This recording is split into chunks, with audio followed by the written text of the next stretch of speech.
You know, when you put on that godforsaken sex offender registry, you have some very specific requirements, and a major requirement centers around your movements. For example, if you want to travel, that's not a problem, but you have to have an understanding that there are over 50 jurisdictions under which you must register, re-register, uh, or fill out forms or whatever the case may be, and with whom you're going to register. Over 50 means the 50 states. If you travel overseas, you have to give 21 days advance notice. And if you go to any of the territories, there are similar notices and instructions and rules that you have to follow, in addition to all the laws. And then, of course, if you get a passport, you have to have the Scarlet S in it, advising the authorities of your host country that you're a bad person.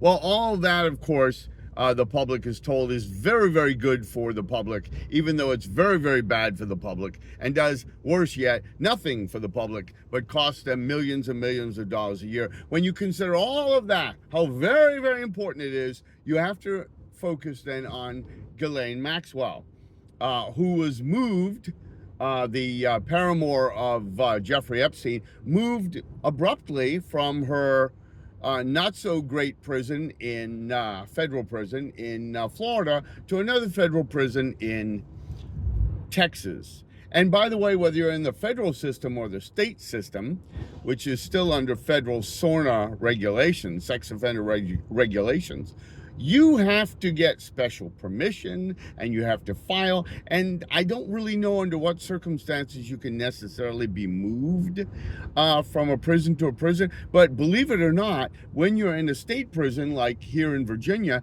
you have to register in the prison. Like, you're not under enough restraint and constraint that they have to register you and let everybody know officially that you're a sex offender. And by the way, the inmates will find out because they have nothing better to do than to call their girlfriends, their wives, their friends, their neighbors, their cousins, and have them find out your name and look you up.